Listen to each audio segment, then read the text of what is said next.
Dear students, today we are going to discuss about circular motion, uniform circular motion, uniform circular motion. In previous chapter, that is in fourth chapter, that is in motion in plane, the uniform circular motion has discussed. That is, when a particle is moving in a circular path with constant speed is called uniform circular motion.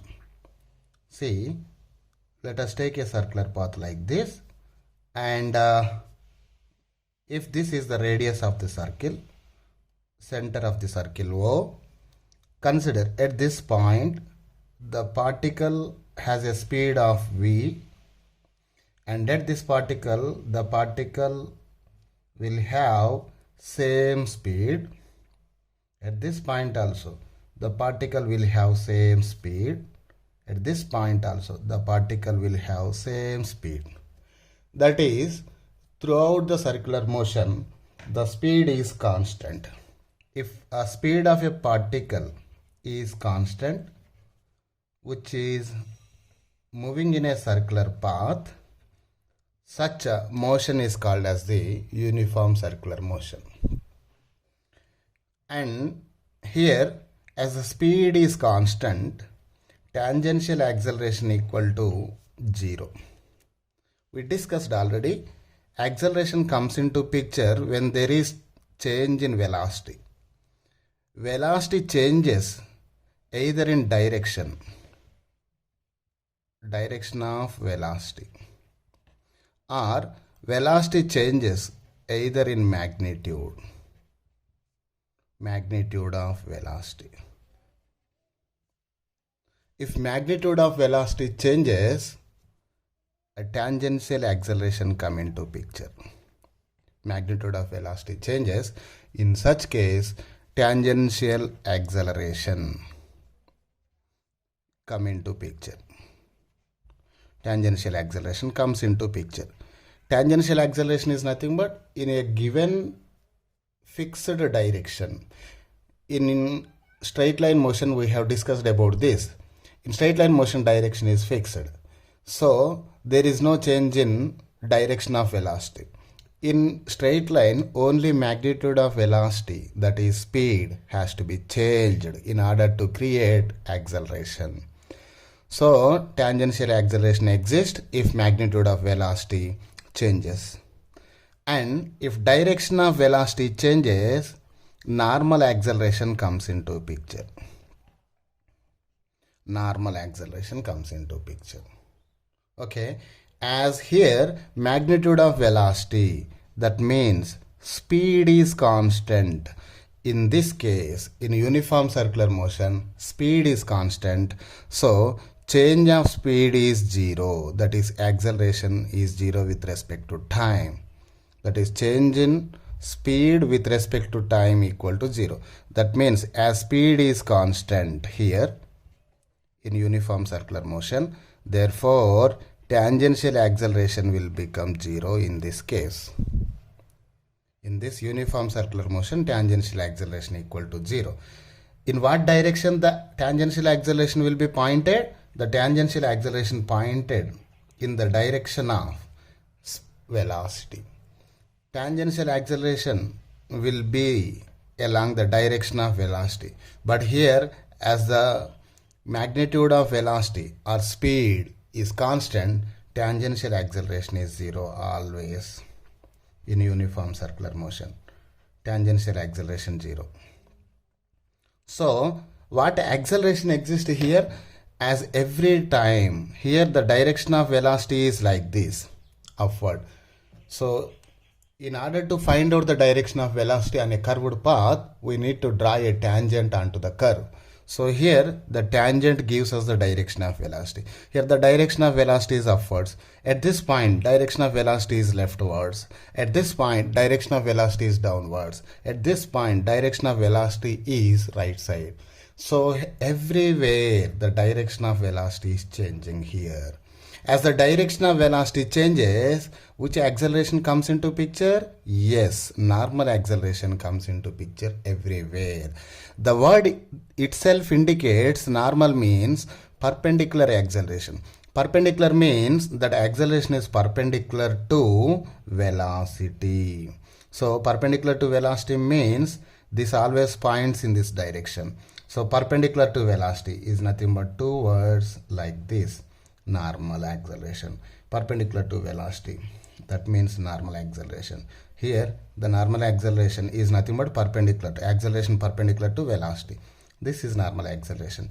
In all four cases, the normal acceleration is pointing towards to the center of the circle. So we call this normal acceleration also centripetal acceleration. We call it as centripetal acceleration. And for this centripetal acceleration, in fourth chapter, that is motion in plane, we derived an expression for centripetal acceleration. That is a centripetal equal to speed square, square of the speed by radius of the circle, v square by r, or r omega square. R is nothing but radius. Omega is angular velocity. Angular velocity. Okay. We discussed about this in the fourth chapter. Centripetal acceleration derivation discussed in fourth chapter, that is motion in a plane. So a centripetal equal to v square by r, or r omega square. Now I am going to discuss about motion of a car on a level road.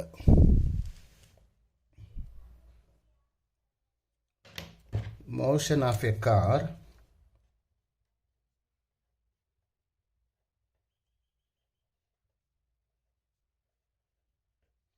on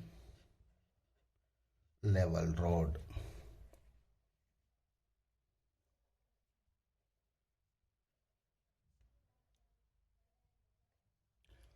Okay, so here the road is level. That means we see in turnings, whenever we are taking a turning like this in a curved path, when the road is looking like this in turnings, we see that the inner edge of the road, consider this is a road, and this is the center of the curvature. This is nothing but inner part of the road, inner edge of the road, and this is outer edge of the road. Normally in turnings you see that inner edge is somewhat lower than outer edge, or when relative to inner edge, outer edge is raised slightly high. We call raising of outer edge with relative to inner edge is called banking. So here, if there is no banking, that means inner edge and outer edge are at same level. If inner and outer edge are at the same level,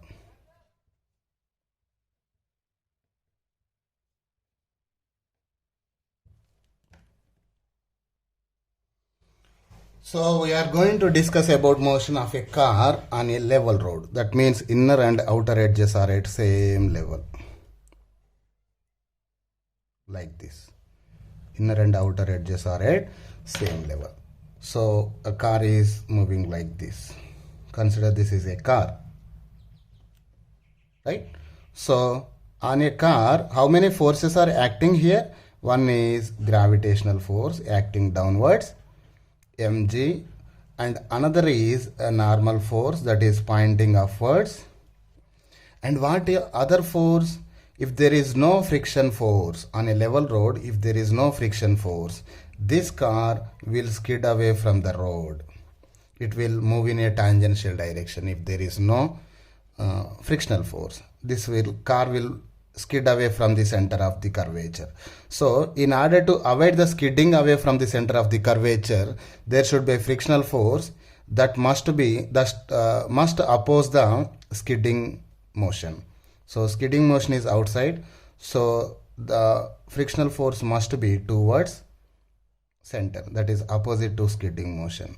So here this is nothing but frictional force. Which frictional force it is? Static frictional force, which should avoid the skidding. So there should, in order to avoid the skidding, there should be a static frictional force here, right? So there are three forces. One force is acting upward direction, another force is acting downward direction. Let this be positive y-axis and this will be minus y-axis, and this is positive x-axis, this will be negative x-axis. Okay, and center is like this. So as this is a circular motion, so acceleration points always towards to the center. So acceleration is there along x-axis towards to the center, right? I have identified the number of forces acting on, and also drawn a free body diagram. Free body diagram indicates the forces acting on the particle and in which direction they are acting. And also I choose the coordinate system. Now I need to check whether the particle is in equilibrium or in motion.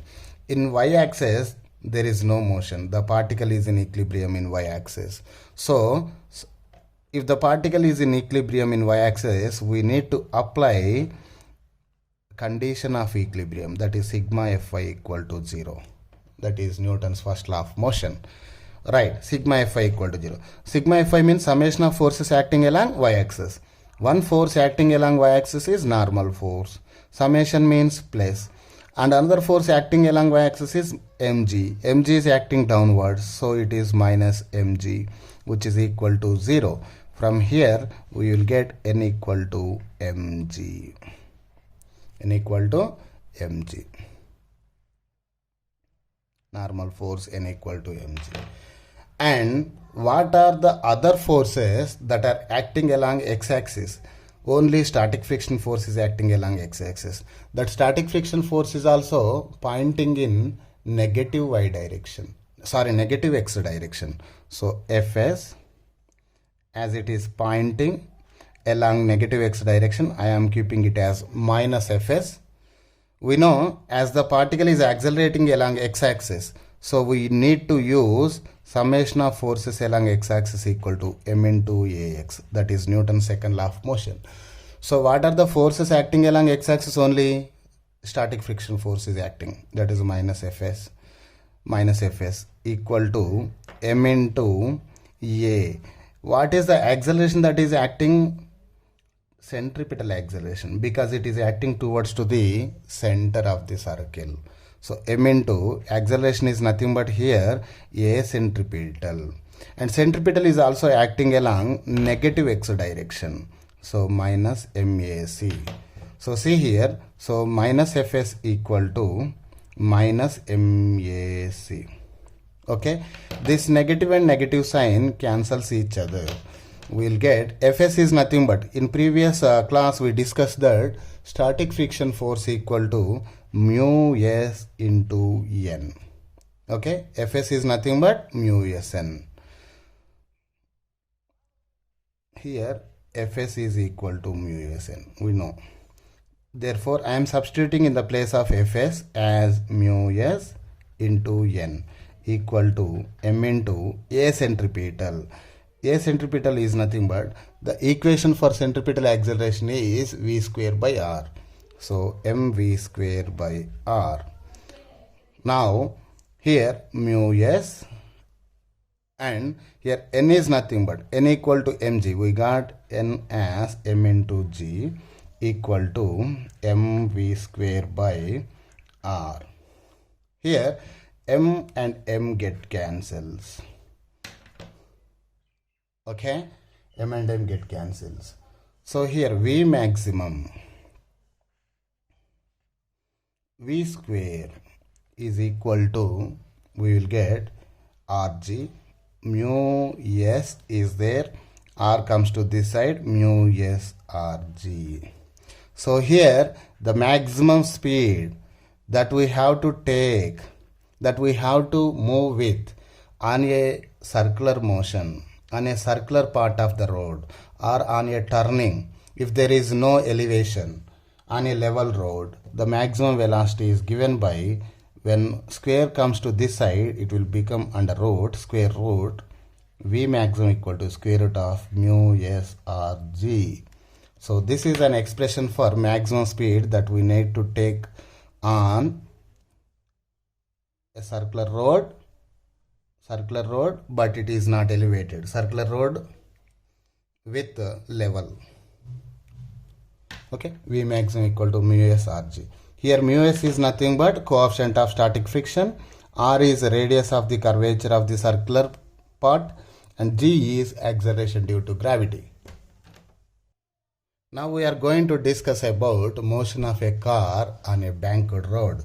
Banked road means, let us consider on a turning, this is a inner edge and this is outer edge.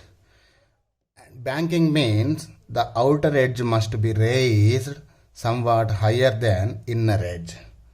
As compared to inner edge, the outer edge must be raised like this.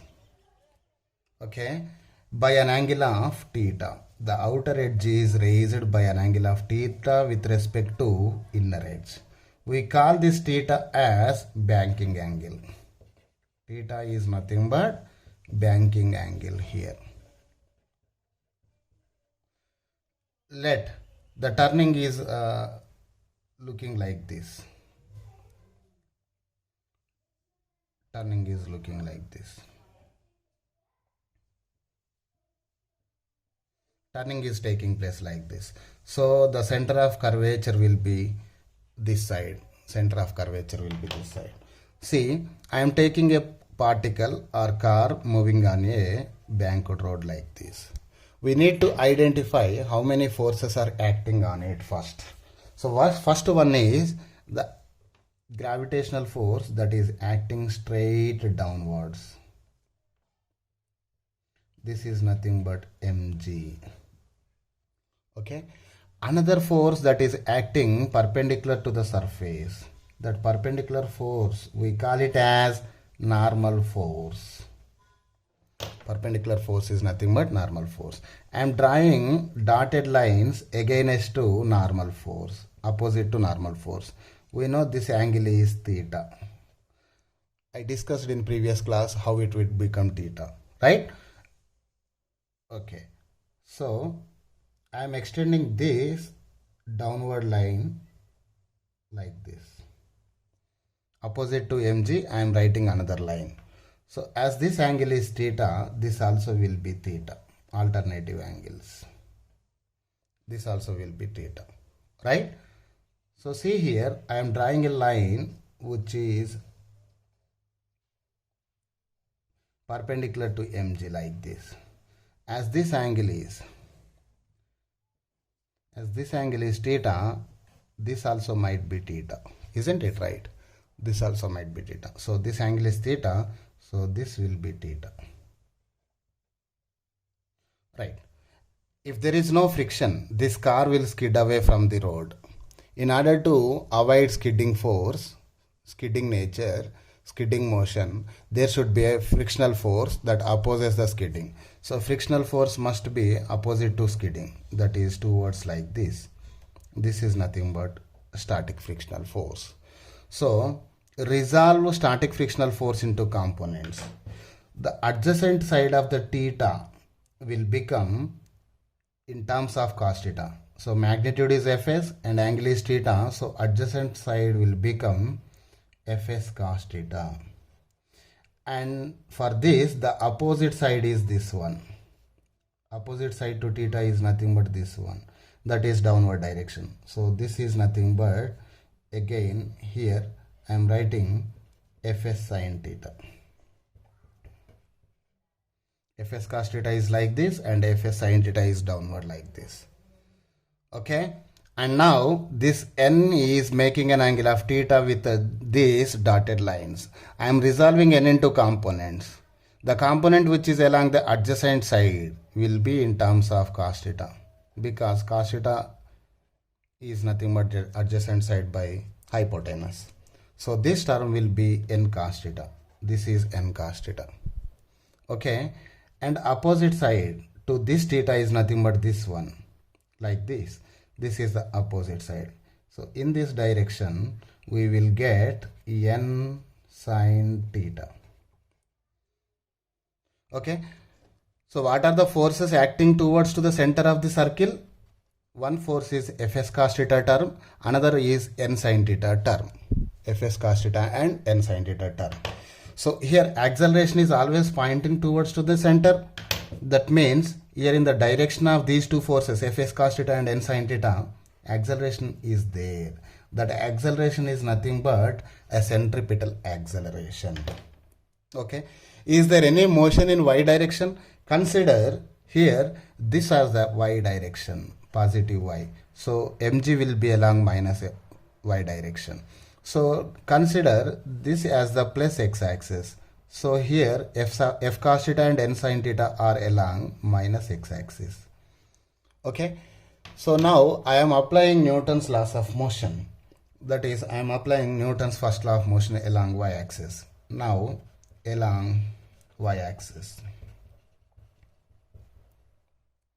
Along y-axis. Is there any motion along y-axis? No. The car will not jump in vertical direction, right?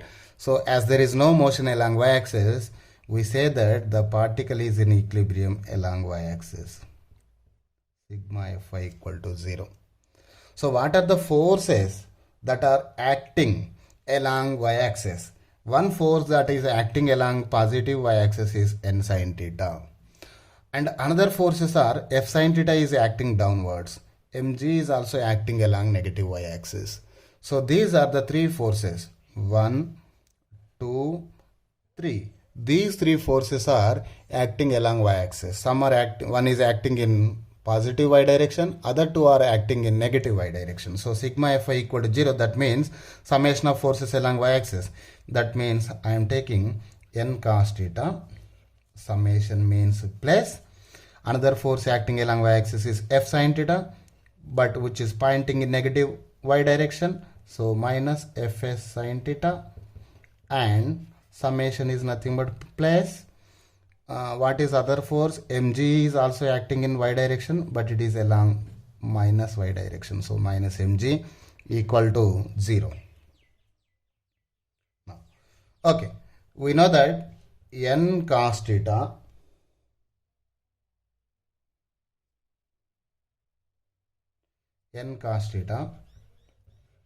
minus fs is nothing but we know mu s n sin theta is equal to, when this minus mg comes to this side, it will become plus mg. Right. Here n is there, n is there. I can take n as common. When I take n as common, the remaining thing is cos theta minus mu s sin theta is equal to m into g.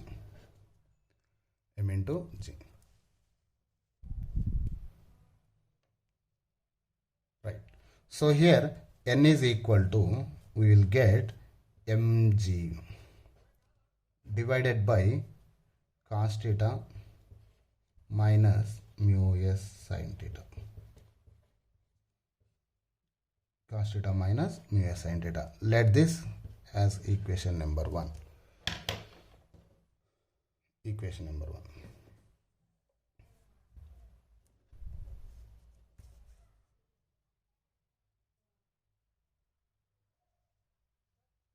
Right. Now we need to take care of positive x-axis now. So along positive x-axis, what are the forces acting along positive x-axis? Along negative x-axis, two forces are acting, fs cos theta and n sin theta. So here acceleration is there along x-axis. So we need to use Newton's second law of motion, that is sigma fx equal to max. So here, what are the forces acting along, summation of forces along x-axis? One is fs cos theta, which is acting along negative x direction. So minus fs cos theta. Summation means plus. And what is another force acting along negative x-axis? N sin theta, which is acting along negative x-axis. So minus n sine theta is equal to m into what is the acceleration that is acting on? Centripetal acceleration, A centripetal, which is also along negative direction. So minus MAC. Okay. So here this minus and minus sign cancels. Right? Fs is nothing but I can write Fs as mu s n cos theta, mu s n cos theta plus n sin theta equal to m into v square by r. Centripetal acceleration formula is v square by r. So here we can take n as common. After taking n as common, it will look like this. After taking n as common, so mu s cos theta plus sin theta is equal to mv square by r. mv square by r. And n is nothing but from equation 1 n equal to mg divided by cos theta minus mu s sin theta. I can substitute n value in here. So that is mg divided by cos theta minus mu s sin theta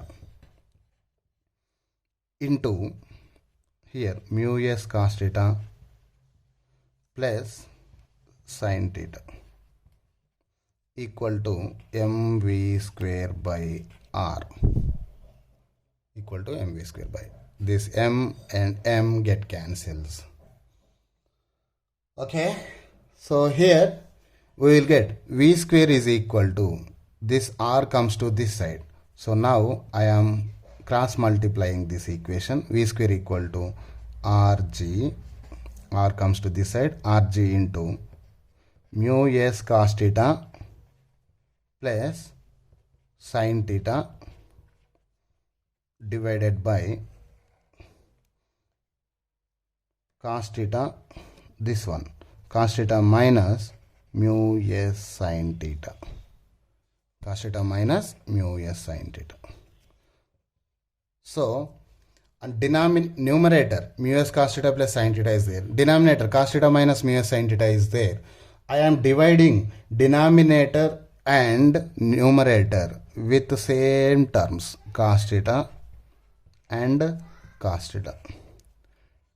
Dividing numerator and denominator with the same term cos theta.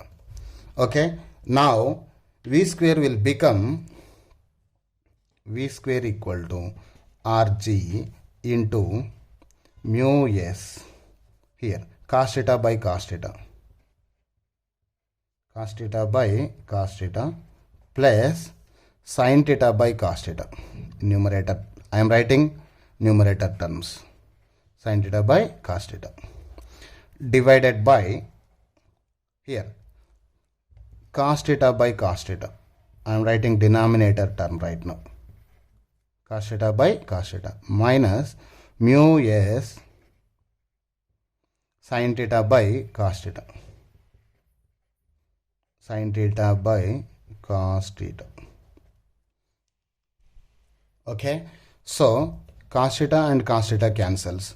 So we will get v square equal to rg into sin cos theta by cos theta is nothing but 1. 1 into mu s is nothing but mu s plus sin theta by cos theta is nothing but tan theta divided by cos theta by cos theta is nothing but 1 minus mu s sin theta by cos theta is nothing but tan theta. So this is an expression for v square. So maximum speed that we need to follow on a curved road with banking angle is when this square come to this side, it will become under root square root of the maximum speed is nothing but square root of rg into mu s plus tan theta by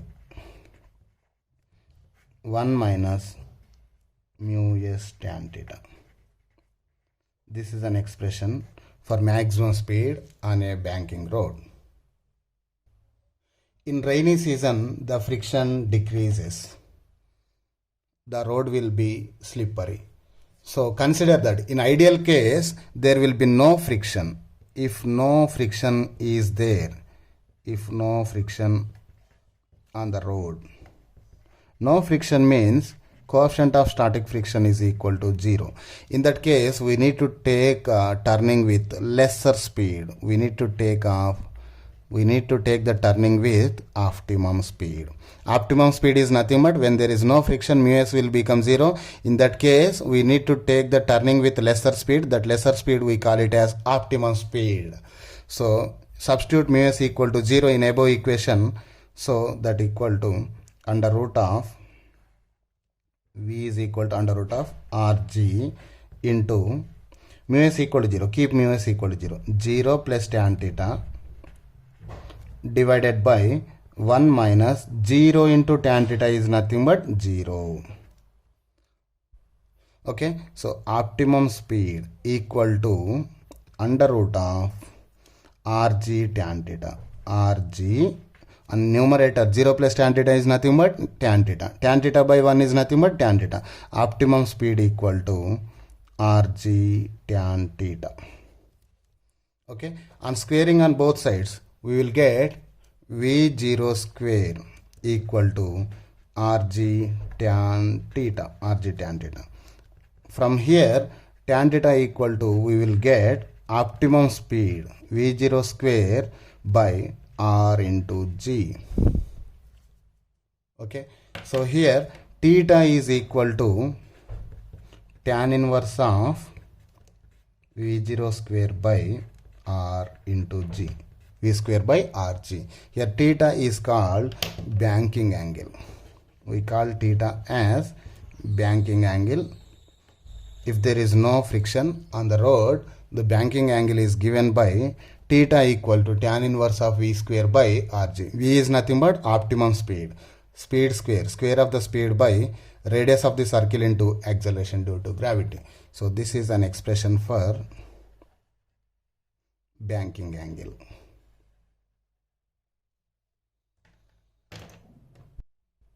Now we are going to discuss about example number 5.10.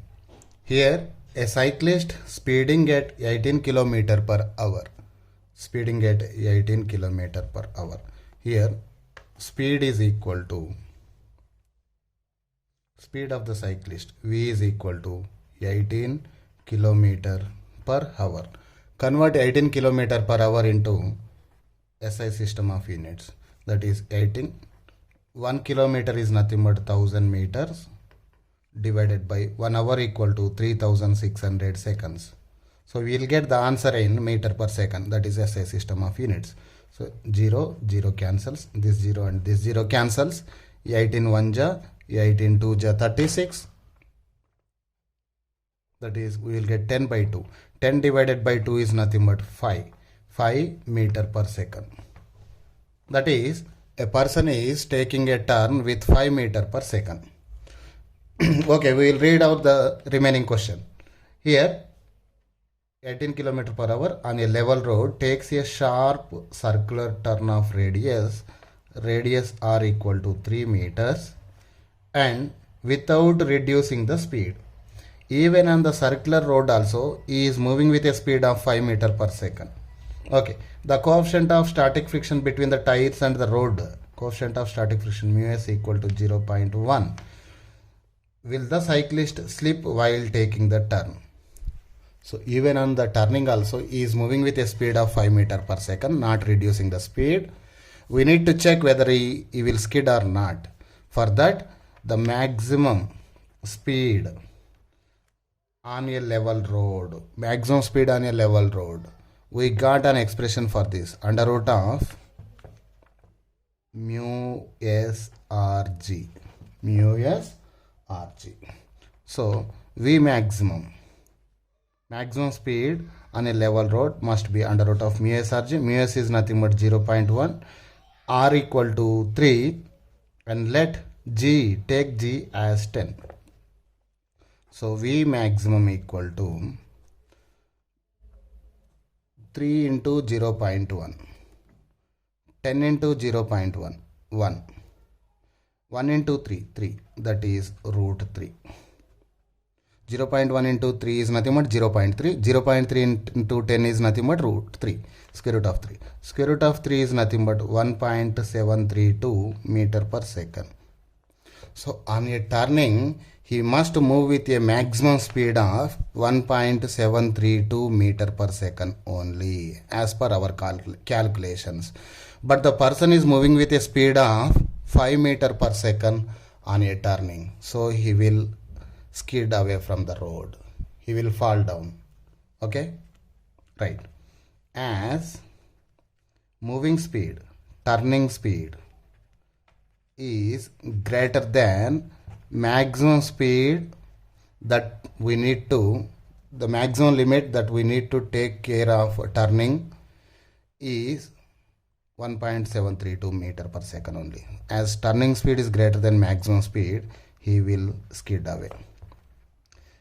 The speed limit is 1.732 meter per second only. But he is moving with a speed of 5 meter per second on a turning. So he will skid. He will skid. So the question is, will the cyclist slip while taking the turn? Yes, he will slip, because turning speed is greater than maximum speed on a level road. Now example 5.11. Example 5.11. We need to write down the given quantities first. So the question is, a circular race track of radius r equal to 300 meters. So radius r equal to 300 meters. And now, which is banked at an angle of 15 degrees. Theta is equal to 15 degrees here. Banking angle theta equal to 15 degrees. If the coefficient of friction between the wheels of the race car and the road, coefficient of static friction mu s equal to 0.2.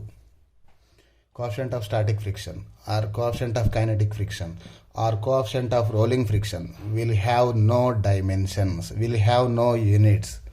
Okay? Now, so he is asking that what is the optimum speed of the race car to avoid wear and tear on its tires? Optimum speed. He asked us about optimum speed. Optimum speed formula that we have derived just now equal to under root of rg tan theta. So you need to substitute the values in this equation. Optimum speed V naught equal to under root of r is how much? 300. Let take the g value as 10 and rg tan theta is how much? 15. Tan 15 degrees. Calculate this, you will get the answer as V0 is equal to 28.1 meter per second. 28.1 meter per second. This is the optimum speed without friction. Optimum speed is nothing but without friction. Now we need to find out the value of maximum speed. So maximum speed is nothing but with friction. V maximum formula is under root of rg into mu s plus tan theta. Mu s plus tan theta divided by 1 minus mu s tan theta. 1 minus mu s tan theta. Now substitute the values. That equal to under root of r is nothing but 300 meters. G is nothing but 10 meter per second square into mu s plus tan theta. What is mu s value given? Mu s equal to 0.2 plus tan theta, tan 15 divided by 1 minus mu s into tan theta. 1 minus 0.2 tan 15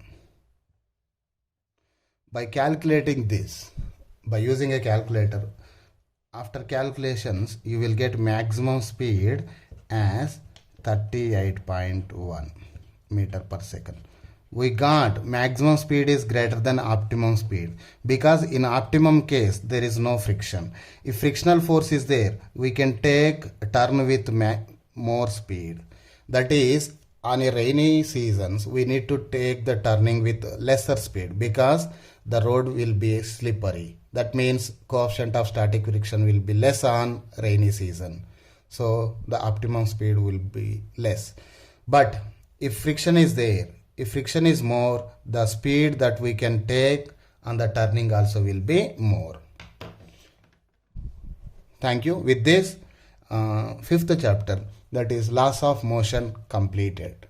Thank you, student. All the best.